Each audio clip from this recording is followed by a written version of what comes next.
काँग्रेस आज प्रचाराचं रणशिंग फुंकणारे. प्रचारासाठी राहुल गांधी आणि मल्लिकार्जुन खरगे आज महाराष्ट्राच्या दौऱ्यावर आहेत. विधानसभा निवडणुकीच्या प्रचारासाठी राहुल गांधी आज नागपूरमध्ये संविधान सन्मान संमेलन कार्यक्रमाआधी दीक्षाभूमीवर जात अभिवादन करणार. मुंबईच्या वांद्रे कुर्ला संकुलातील MMRDA मैदानात महाविकास आघाडीची महाराष्ट्र स्वाभिमान सभा. राहुल गांधी, मल्लिकार्जुन खरगे, शरद पवार, उद्धव ठाकरे आणि नाना पटोले उपस्थित राहणार.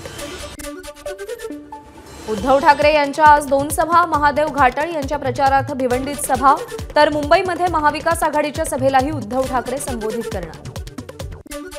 उत्तर प्रदेशचे मुख्यमंत्री योगी आदित्यनाथ यांच्या आज विदर्भामध्ये प्रचार सभा. वाशिम, अमरावती, अकोला भाजप उमेदवारांच्या प्रचारासाठी सभा. आज देवेंद्र फडणवीस यांची सांगलीच्या जतमध्ये जाहीर सभा. जत विधानसभेतील भाजपचे उमेदवार गोपीचंद पडळकर यांच्या प्रचारासाठी फडणवीस मैदानात. राज ठाकरे आज लातूर जिल्ह्याच्या दौऱ्यावर. मनसेचे लातूर ग्रामीण विधानसभा मतदारसंघाचे उमेदवार संतोष नागरगोजे यांच्या प्रचारार्थ जाहीर सभा. राज ठाकरेंची आज मंगळवेढामध्येही प्रचार सभा. मंगळवेढा विधानसभा मतदारसंघातील मनसेचे उमेदवार दिलीप धोत्रे यांच्या प्रचारासाठी ही सभा असेल. आज बारामतीमध्ये अजित पवारांच्या हस्ते जाहीरनामा आणि मतदारसंघ जाहीरनामा प्रसिद्ध होणार. विधानसभा मतदारसंघांमध्ये मतदारसंघनिहाय जाहीरनामा प्रसिद्ध करण्यात येणार. कोल्हापुरातील सभेमध्ये मुख्यमंत्री शिंदेंकडून घोषणांचा पाऊस. मुख्यमंत्र्यांकडून लाडकी बहीण, शेतकरी रोजगारसह इतर विषयांशी संबंधित 10 मोठ्या घोषणा. महिला सुरक्षेसाठी 25,000 महिलांची पोलीस दलात भरती करणार. मुख्यमंत्री एकनाथ शिंदे यांचं आश्वासन. लाडक्या बहिणींना प्रत्येक महिन्याला 2,100 रुपये देणार. शेतकऱ्यांना कर्जमाफी तसंच शेतकरी सन्मान योजनेतून वर्षाला 12,000ऐवजी 15,000 रुपये देणार. मुख्यमंत्री एकनाथ शिंदेंचा घोषणांचा पाऊस.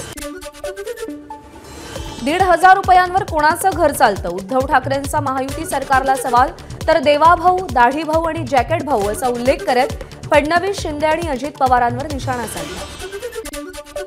महाविकास आघाडीचं सरकार आल्यावर मुलींप्रमाणे मुलांनाही मोफत शिक्षण देणार.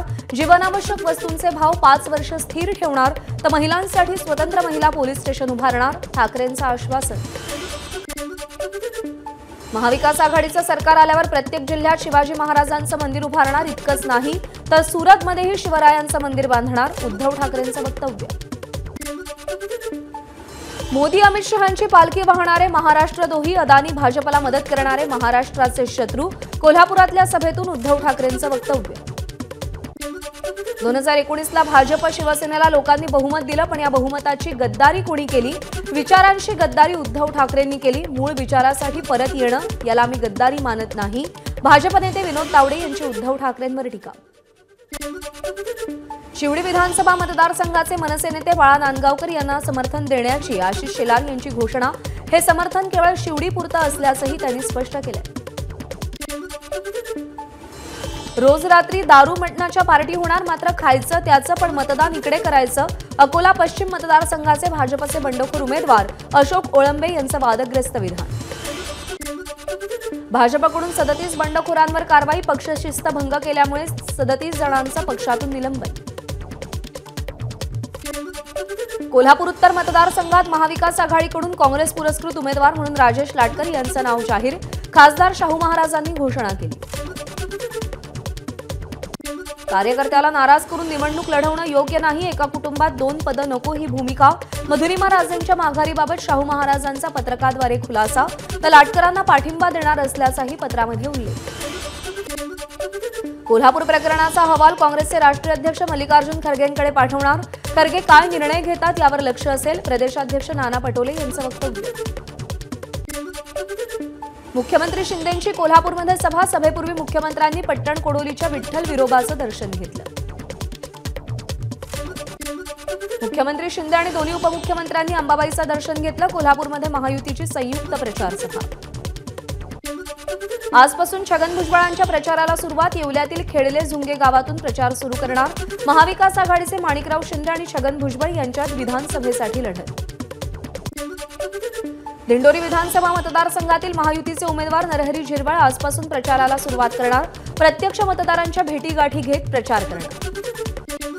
अंधेरीमध्ये महायुतीचे उमेदवार मुर्जी पटेल यांचा घरोघरी जाऊन प्रचार सुरू। प्रचारादरम्यान ठाकरे गटाच्या उमेदवार ऋतुजा लटके यांच्यावर मुर्जी पटेल यांच्याकडून टीकास्त्र। भोकरदन विधानसभा मतदारसंघात महायुतीचे उमेदवार संतोष दानवेंच्या प्रचाराचा शुभारंभ। राजुरेश्वर गणपतीची पूजा करून प्रचाराला सुरुवात।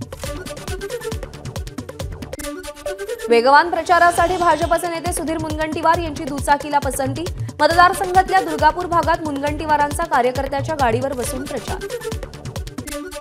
शिवसेना नेते राजू पारवेंचा भाजपमध्ये प्रवेश। उमरेड मतदारसंघ भाजपला सुटल्यानंतर राजू पारवेंनी बंडखोरीचा पवित्रा घेतला होता। इंदापूरमध्ये मयूर पाटलांनी हर्षवर्धन पाटलांची साथ सोडली। बंडखोर उमेदवार प्रवीण मानेंना पाठिंबा दिला। शरदचंद्र पवार पक्षातून प्रवीण मानेंची बंडखोरी तर मयूर पाटील हे हर्षवर्धन पाटलांचे चुलत बंधू। शिवसेना पक्ष आणि चिन्ह प्रकरणावर 8 नोव्हेंबरला सुनावणी। सरन्यायाधीश धनंजय चंद्रचूड यांच्या निवृत्तीच्या दुसऱ्या दिवशी सुनावणी होणार। पुन्हा राज्यसभेवर जायचं की नाही असा विचार करावा लागेल। शरद पवारांकडून संसदीय राजकारणातून निवृत्तीचे संकेत। 14 वेळा निवडणुका लढल्या, आता निवडणुका लढणार नसल्याचंही वक्तव्य। पवारांना राजकारणातून संन्यास घ्यायचा होता तर त्यांनी अजित पवारांना संधी द्यायला हवी होती। आशिष शेलार यांचं वक्तव्य। शरद पवार आदरणीय असून त्यांच्यासोबत जवळपास 35 वर्ष काम केलंय। त्यांनी अनेक नवीन लोकांना घडवण्याचं काम केलंय आणि यापुढेही करत राहणार अशी खात्री आहे। शरद पवारांच्या निवृत्ती संकेतावर प्रफुल्ल पटेल यांची प्रतिक्रिया। जितके दिवस शक्य आहे तितके दिवस पवारांनी राजकारणात राहावं। पवारांचं असणं लोकशाहीसाठी चांगलं, अनिल पाटील यांचं वक्तव्य। शरद पवार म्हणाले, महायुती सरकारनं इतर योजना बंद करून लाडकी बहीण योजनेत पैसे घातले। याचा अर्थ त्यांना लाडकी बहीण योजना बंद करायची आहे। त्यामुळे माता भगिनींनी मतदान करताना हे लक्षात ठेवावं। विनोद तावडे यांची शरद पवारांवर टीका। वंचित बहुजन आघाडीचा जाहीरनामा प्रसिद्ध। महिलांना 3500 रुपये मासिक वेतन तर वर्षामध्ये 3 सिलेंडर मोफत देण्याचंही आश्वासन। 9 नोव्हेंबरपासून प्रकाश आंबेडकरांच्या प्रचाराला सुरुवात होणार। 9 तारखेला सोलापुरात आंबेडकरांची सभा। एन्जिओप्लास्टीनंतर आंबेडकर पुन्हा प्रचाराच्या मैदानात। राष्ट्रवादीचे प्रदेशाध्यक्ष सुनील तटकरे, महायुतीतील नास्ता कांदा वेळीच फेकून द्या अन्यथा महायुती खराब होईल। महेंद्र थोरवेंची तटकरेंवर टीका। 1990 बॅचचे आयपीएस अधिकारी संजय वर्मा महाराष्ट्राचे नवे पोलीस महासंचालक। डीजीपी कार्यालयात संजय वर्मांनी पदभार स्वीकारला। रश्मी शुक्लांनंतर संजय वर्मांकडे पदभार। पोलीस महासंचालकांच्या नियुक्तीवर पुन्हा एकदा काँग्रेसचा आक्षेप। काँग्रेस पुन्हा एकदा निवडणूक आयोगाकडे तक्रार करणार। निवडणूक काळात जबाबदार पदावर तात्पुरती नियुक्ती करता येत नसल्याचा काँग्रेसचा आक्षेप। विविध वर्तमानपत्रात येणाऱ्या तेलंगणा सरकारच्या जाहिरातीवर भाजपचा आक्षेप। काँग्रेसनं आचारसंहिता भंग केल्याचं म्हणत भाजपची निवडणूक आयोगाकडे तक्रार। सुनील राऊतांवर कारवाई करा, राष्ट्रीय महिला आयोगाच्या सूचना। सुवर्णा करंजेंबाबत सुनील राऊतांचं वक्तव्य आक्षेपार्ह असल्याचं म्हणत कठोर कारवाईचे आदेश दिले। 3 दिवसात अहवाल सादर करावा लागणार। ठाकरे गटाचे नेते खासदार अनिल देसाई यांच्याकडून शिवसेना उमेदवार मिलिंद देवरा यांच्या विरोधात निवडणूक आयोगाकडे तक्रार। वरळी इथल्या शोभायात्रेत 500 रुपये देऊन लोकांना बोलवल्याची तक्रार केली। हेमंत पाटील यांची ठाकरे गटावर टीका। पैसे घ्यायचे आणि बाहेरच्या माणसाला आणून उमेदवारी द्यायची हे सध्या ठाकरे गटाचं सुरू आहे। नांदेड उत्तर मतदारसंघात महायुतीचे उमेदवार कल्याणकर यांच्या संपर्क कार्यालयाच्या उद्घाटनावेळी पाटील बोलत होते। दाऊदशी संबंधित पक्षाचे उमेदवार मनोज जरांगे पाडणार का? जरांगेंनी निवडणुकीत उमेदवार न देता पाडापाडी करणार असल्याची घोषणा केल्यानंतर वंचितच्या रेखा ठाकूर यांचा त्यांना सवाल। तुळजापूर मतदारसंघात 2 प्रस्थापित मराठा उमेदवारांना ओबीसी म्हणून टक्कर देणार। वंचितचे उमेदवार डॉक्टर सोनकाटेंचं वक्तव्य। मतदार विधानसभेमध्ये पाठवलेत, सोनकाटेंना विश्वास। नांदेडच्या किनवट मतदारसंघात रासपच्या उमेदवाराच्या आत्महत्येचा प्रयत्न। आर्थिक व्यवहारातून उमेदवार गोविंद जेठेवारांनी आत्महत्येचा प्रयत्न केल्याची माहिती। भिवंडीतील भाजपच्या बंडखोर उमेदवार स्नेहा पाटील यांच्या गोदामांवर एमएमआरडीएची कारवाई। दरम्यान कोणतीही नोटीस न बजावता सूडबुद्धीनं कारवाई करत असल्याचा स्नेहा पाटील यांचा आरोप। काल्हेर गावातील ग्रामस्थांचा कारवाईला विरोध। मूर्तिजापूरमधील दौऱ्यादरम्यान बच्चू कडूंची अपघातग्रस्ताला मदत। तात्काळ उपचारासाठी रुग्णालयात पाठवलं। आपल्या वाहनावर अज्ञातांनी गोळीबार केल्याचा मुक्ताईनगरचे अपक्ष उमेदवार विनोद सोनवणेंचा दावा।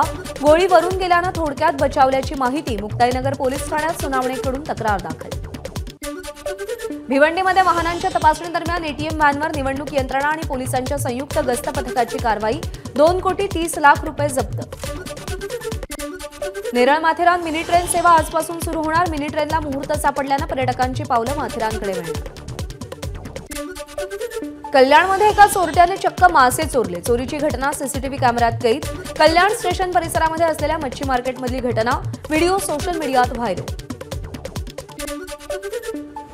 नाशिकच्या त्र्यंबकेश्वरमध्ये 2 गटातल्या हाणामारीत एकाचा मृत्यू। आरोपींना अटक करा या मागणीसाठी मृताच्या नातेवाईकांचा पोलीस ठाण्यात ठिय्या। जळगाव जिल्ह्याच्या सीमेवर कन्नड चाळीसगाव बायपास रोडवर 2 बसचा समोरासमोर अपघात।